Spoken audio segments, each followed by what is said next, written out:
Hello and welcome to Cinema Explorer. I'm Moksh, And I'm Muskan. and today we'll review Don't Look Up. Don't Look Up is a new Netflix release directed by Adam McKay. It has a fantastic stellar cast starring Leonardo DiCaprio, Meryl Streep, Mark Rylance, and Jennifer Lawrence. And Jonah Hill and many more. Leonardo DiCaprio and Jennifer Lawrence discover a new comet that is heading towards the Earth. This comet will hit Earth in nearly 6 months and will create an impact of extinction level. These two astronomers are trying to grab the attention of the people as well as the government to act on this urgent issue. If you're just like me and you thought after watching the trailer that the film is not funny and you should skip it, you're completely wrong.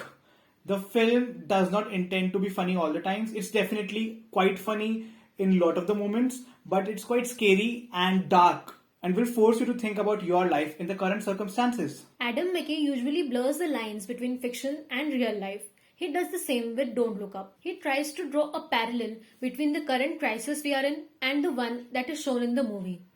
We are living in a world which is full of uncertainty. The COVID-19 pandemic is a really big threat. He compares it with the extinction level crisis in the film, and it is relevant more now than ever. He actually just tries to create an allegory between climate change, COVID-19 situation and the fragility of life, and the way he shows it in the film reflects upon it.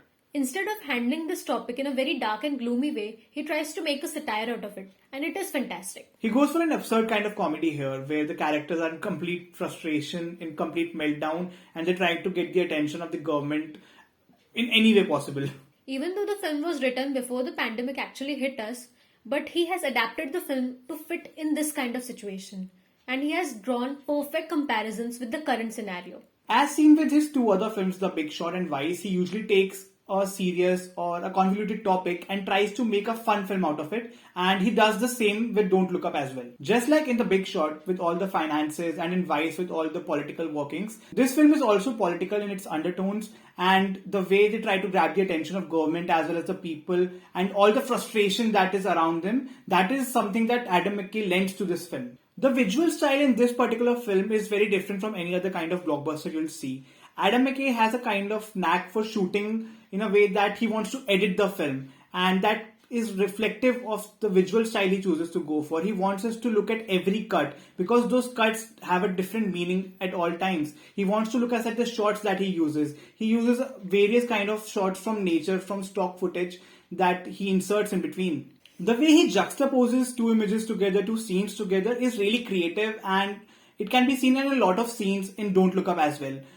In the start of this film, you see a shaky cam being used effectively, and there is one particular scene where everybody is having dinner, and the kind of visuals that he uses creates a gloomy atmosphere to the whole scene and gives an anxious or anxiety-inducing kind of feeling to the viewers. Even though his visuals create a sense of anxiety, the great editing in the film brings out the humor from the script. The entire screenplay cruises very smoothly in the film. It is really fun and engaging, and it is funny in moments. The overall duration of the film could have been brought down by at least 10 to 15 minutes. There is one particular segment when Ariana Grande is singing the song Just Look Up, and it feels like a music video is being done and the scene just goes on and on and on. Talking about the performances, everyone does a decent job. Out of all, DiCaprio does the best job. His character carries most of the emotional baggage in the film. From the very start, you feel that he has an urge to be recognized. Like when he meets anyone, he introduces himself, he talks about how he has not published any research paper recently, and there is a feeling that he wants to be known by people.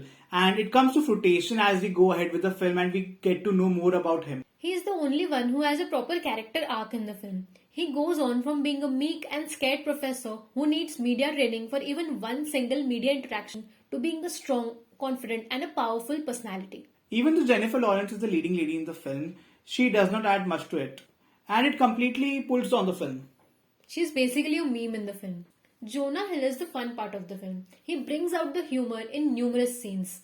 Meryl Streep plays the president of USA in the film. In some parts she's funny, in some parts she's weird. Overall, it's a decent performance from her. She's a selfish character who only thinks about herself and is the main antagonist of the film, along with Mark Rylance.